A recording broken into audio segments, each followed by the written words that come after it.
Oi, pessoal! Hoje a gente mergulha no capítulo 7 do livro de Eclesiastes. E olha, ele já começa jogando na nossa cara uma ideia que, assim, vira tudo de ponta cabeça, né? Um bom nome vale mais do que perfume fino. E o dia da morte é melhor do que o dia do nascimento. Nossa, pesado! Parece totalmente o contrário do que a gente pensa. Vamos tentar entender isso melhor? É exatamente essa tensão, provocar mesmo. É um convite para a gente olhar além do óbvio, sabe? O texto está valorizando a seriedade, a reflexão sobre a nossa finitude. Como ele mesmo diz depois, né? A morte é o destino de todo homem. Os vivos devem levar isso a sério. E o que é fascinante aqui é esse contraste que ele cria. A casa do luto, que é onde a gente reflete sobre a vida, seria mais útil para a sabedoria do que a casa da festa, que ele liga mais à superficialidade, à tolice. A ideia central parece ser que encarar a realidade da morte, mesmo sendo desconfortável, amadurece a gente. E essa linha de raciocínio meio sombria continua, né? Porque logo em seguida vem: tristeza é melhor que riso, porque um rosto triste faz bem ao coração. Confesso que isso também me soa muito estranho. Como assim tristeza ser melhor? A que a coisa fique interessante de verdade, porque vai totalmente contra o nosso impulso de buscar a felicidade a qualquer custo, né? Pois é, mas complementa a ideia anterior. O texto argumenta que é melhor ouvir a repreensão do sábio, que pode até causar um desconforto, uma tristeza, no sentido de levar a sério, do que a canção dos tolos. Essa canção seria o riso fácil, superficial, sabe? Ele até usa uma imagem forte para isso. Compara o riso dos tolos ao barulho de espinhos queimando debaixo da panela. É um estalo rápido, vazio. Ah, tipo um fogo de palha, que faz barulho, mas não aquece nada direito. Exato. Um som oco que não produz nada duradouro. A tristeza que ele valoriza aqui é aquela que faz a gente repensar, aprender, corrigir a rota, diferente da alegria passageira que não transforma nada no fundo. E isso se reflete, aliás, nos conselhos práticos que vêm logo depois. Ter paciência é melhor que ter orgulho, e explodir de raiva rápido é coisa de tolo. Entendi. Então o ponto não é ficar buscando a tristeza, claro, mas sim valorizar as experiências, mesmo as difíceis, que trazem um entendimento mais profundo, em vez de só buscar distração. Isso faz pensar.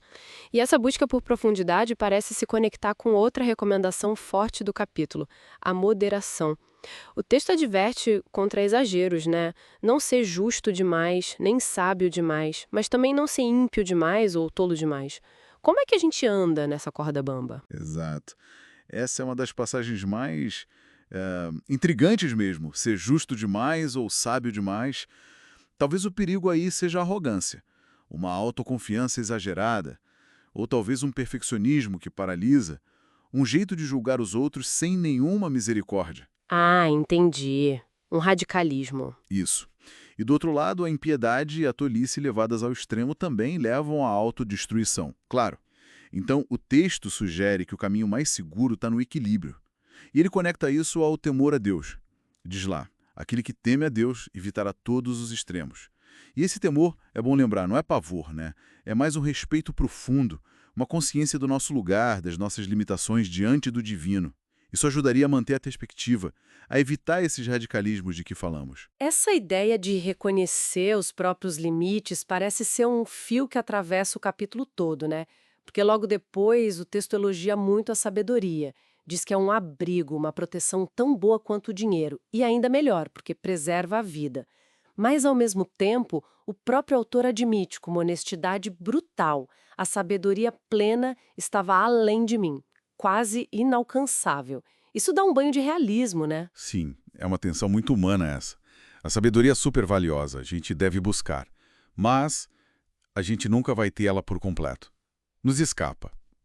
E essa percepção da limitação vale para a natureza humana em geral. O autor afirma, sem rodeios, não há um homem justo na terra que faça o bem e nunca peque. Direto ao ponto. Bem direto. É um reconhecimento universal da nossa falibilidade. Inclusive, ele até relata uma observação pessoal da busca dele. Diz que encontrou talvez um homem justo em 1000, mas nenhuma mulher com essa mesma retidão entre todas que ele observou. É apresentado assim como um achado dele, refletindo a experiência ou a visão dele naquele contexto específico. Nossa, essa honestidade sobre a dificuldade de achar gente reta e sobre a própria limitação em ser sábio é forte. E como ele amarra isso tudo no final?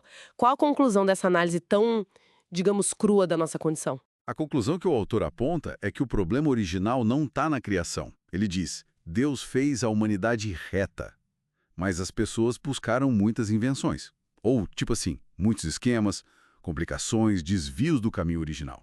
A ideia parece ser que nós é que complicamos as coisas. Um caminho que na origem era mais simples. Se a gente junta tudo isso, parece um chamado à nossa responsabilidade pessoal. Mesmo dentro dessa realidade complexa e imperfeita que ele descreveu tão bem. Então, fazendo um resumo dessa nossa conversa sobre o capítulo 7 de Eclesiastes, a gente é confrontado com ideias que desafiam o senso comum. Morte melhor que nascimento, tristeza melhor que riso, mas no fundo parece que o convite é para buscar uma sabedoria prática, sabe, com o pé no chão. Uma sabedoria que nasce de reconhecer que somos finitos, que precisamos de equilíbrio, de moderação e também de aceitar nossas próprias falhas e a complexidade toda do mundo. Exatamente. E essa aceitação da complexidade inclui aceitar que a vida é imprevisível. O texto termina essa parte lembrando que Deus fez tanto os tempos bons, quanto o outro, os tempos maus. Ou seja, a vida tem de tudo. E ele completa, para que o homem não possa descobrir nada sobre o seu futuro. Isso não é para a gente desistir de tudo, cair no fatalismo, acho eu. É mais um convite à humildade. E deixa uma questão importante para a gente pensar, né? Como viver bem nesse cenário? Como a gente equilibra essa aceitação do que a gente não controla, do que não pode prever, com a busca ativa por sabedoria, por discernimento e por aquele temor a Deus que o próprio texto aponta como um guia para evitar os extremos e viver melhor. É um desafio e tanto para a nossa reflexão.